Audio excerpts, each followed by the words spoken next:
everyone, I'm Kate. Welcome back to my channel where we talk about all things relating to launching design careers and making the most of intern experiences.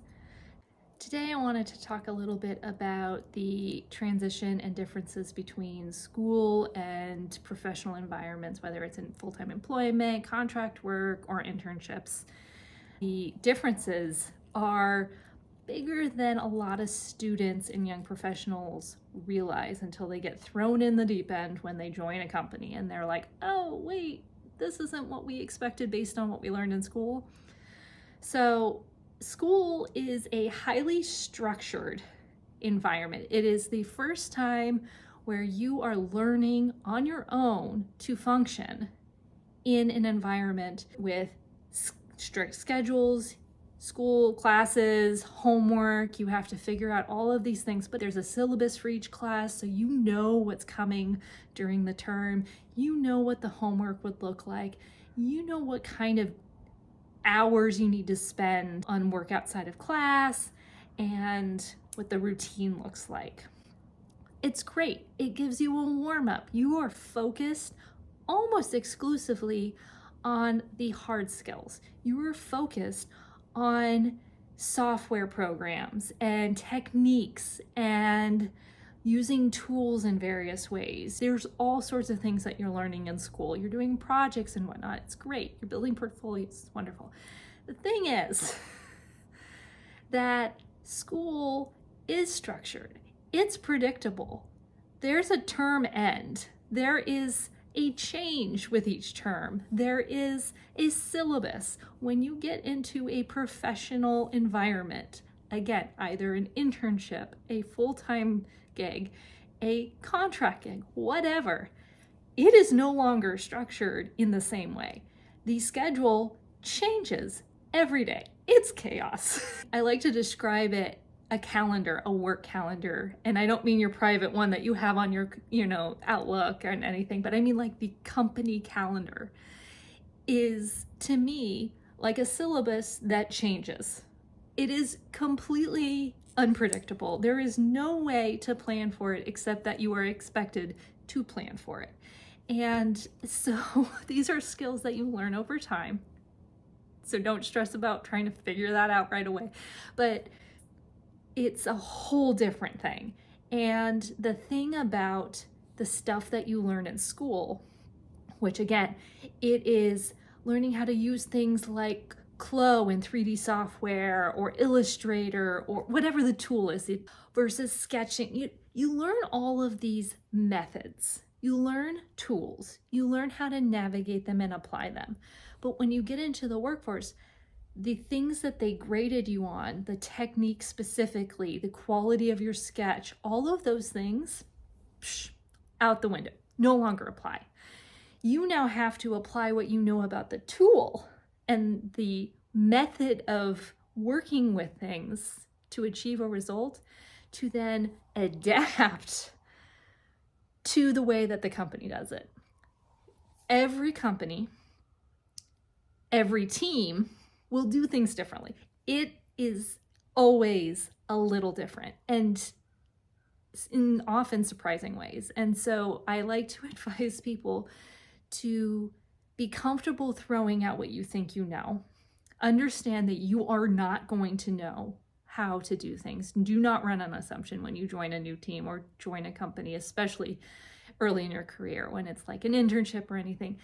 Go in and be a sponge. Ask the questions, look for examples, model yourself off those examples, grade yourself off those examples. Now, here's the thing about grades. So, hard truth for today. If that wasn't enough, if the shift from one into the other is not enough, you have this difference of expectation. So when you're in school, you're learning, you have a grading range, right? A, B, C, D, E, blah, blah, blah. And you kind of understand based on the quality of work, if you do these things, you're probably going to get a B. You're probably going to get an A-. You might get a C, whatever it is. And when you get into the workforce, that range shifts. Annual reviews is a way, it's like an employee grade. If you were to get A's in school, that's going to get you solidly average in a workplace. All an A is in school, which is not easy to achieve. I totally grant you that. It is very impressive and challenging to get all A's all the time, right? When you get into work, the expectation is that you're delivering on the things that you say you can do. And if you can say you can sketch and whatever it is, right? Whatever collection of skills that you have been hired for, those things should be operating at an A or close to an A every single day, if not higher, right? If not an A plus, and you're improving things for everyone. And there is very little awareness that I have seen with people who come in for the first time to that shift. And it is a very rude awakening. It's like the floor falls out, like just whoosh.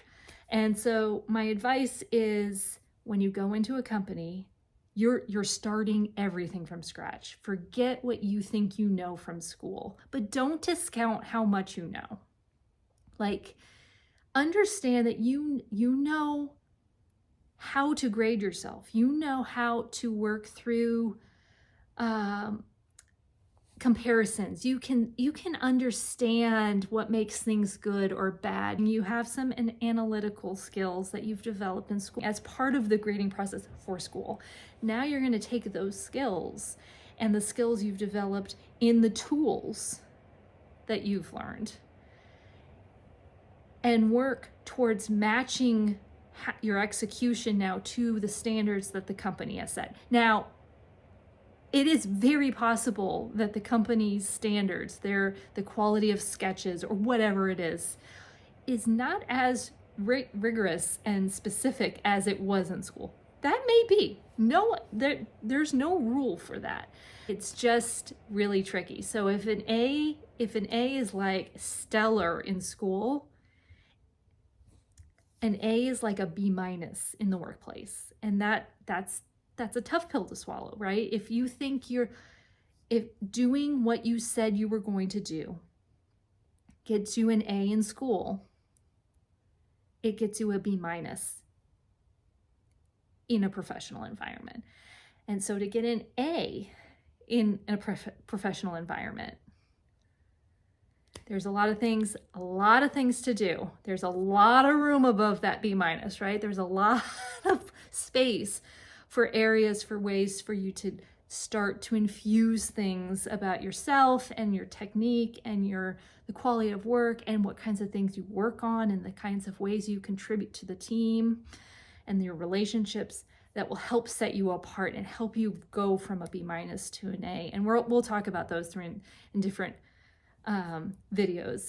As always, please share your comments and feedback below, and I would love to hear what you're working on. And if you have any questions, I would love to be able to support you guys and answer them as much as I can, and maybe we'll do a video about it. Check it out later.